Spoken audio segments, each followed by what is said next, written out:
Dear viewers, नमस्कार, सलाम, सत श्री अकाल, गुड मॉर्निंग। दोस्तों, आज फिर हम पद्म भूषण मौलाना अब्दुल करीम पारेख के बेटे माजिद पारेख साहब से बात करेंगे। सर, पवित्र ग्रंथों में डेफिनेशन ऑफ रिलीजन यानी धर्म की परिभाषा क्या मिलती है? बहुत अच्छा सवाल है ये। देखिए मैडम, आज दुनिया हमारी जेब में हम लिए लिए घूम रहे हैं। इसमें हम देख सकते हैं कि जिन जिन देशों ने मजहबी जुनून को छोड़ा वो तरक्की कर गए हैं। हमारे देश में दो चीजें बहुत ज्यादा पाई जाती हैं, एक है ओवरडोज ऑफ पॉलिटिक्स और दूसरी ओवरडोज ऑफ रिलीजन। और इतिहास हमारा भरा पड़ा है कि जब जब सड़कें खून से लाल हुई, मजहब और सियासत की वजह से हुई। हम भारत की सैर कर लें, ईस्ट से वेस्ट तक, नॉर्थ से साउथ तक, ज्यादातर हमारी मस्जिदें, दरगाहें, मठ, मंदिर, गुरुद्वारे एनक्रोचमेंट और अतिक्रमण पर मिलेंगे। इस पर हम सोचें कि हम पब्लिक प्रॉपर्टी का धर्म के नाम पर अतिक्रमण करें सिर्फ इसलिए कि हमें ईश्वर की इबादत, प्रार्थना और वर्शिपिंग करनी है, तो मैं समझता हूं कि हम एक तरफ पब्लिक प्रॉपर्टी का अतिक्रमण कर रहे हैं और दूसरी तरफ भगवान की इबादत, पूजा, वर्शिपिंग की उसे रिश्वत पहुंचा रहे हैं।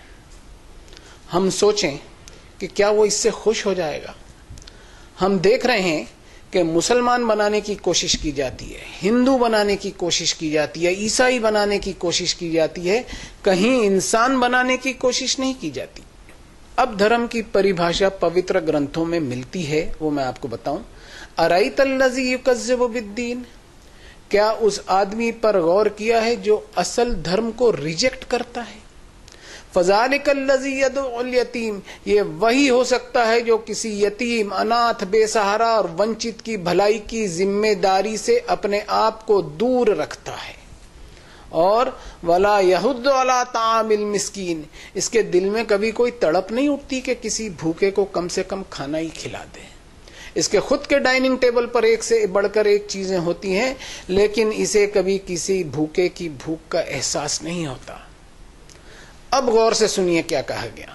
फ़वैलुल लिल मुसल्लीन अल्लज़ीना हुम अन सलातिहिम साहून अल्लज़ीना हुम युराऊन व यमनऊनल माऊन। सो बर्बादी है ऐसे नमाज पढ़ने वालों की, ऐसे इबादत करने वालों की, ऐसे पूजा अर्चना, उपासना और वर्शिपिंग करने वालों की जो इबादतें तो बहुत करते हैं, लेकिन उनकी इबादतों में केवल दिखावा होता है। उनकी इबादतों ने उनका कैरेक्टर और किरदार ऐसा नहीं बनाया कि वो इंसानों के छोटे मोटे काम भी आ सकें। बस सड़कों पर दिखावे और शोर शराबे से भरपूर होती हैं उनकी इबादतें, और इंसानी हमदर्दी से कोसों दूर रहती हैं। देखिए मैडम, संसार के मालिक ने हर इंसान को अनगिनत वरदान और बेशुमार नेमतें दी हैं। इन वरदानों को इंसान इनाम न समझ ले, बल्कि ऊपर वाले का एक कर्ज समझे, एक परीक्षा समझे।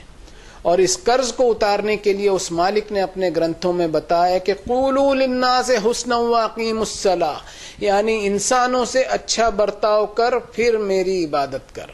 लोगों को उनके अधिकार देता चला, ये सोचते हुए कि जो कुछ तेरे पास है उसमें से तुझे इंसानों के लिए कंट्रीब्यूट करना है, और इस कंट्रीब्यूशन में तुझे कभी किसी पर कोई एहसान नहीं जतलाना है, बल्कि ये समझते हुए कंट्रीब्यूट करना है कि लोगों का तुझ पर अधिकार निकलता है जिसे तुझको अदा करना ही करना है, इसलिए कि जो चीज तू हासिल किए हुए है वो तेरी खुद की प्रॉपर्टी नहीं, बल्कि उसका असल मालिक मैं हूं।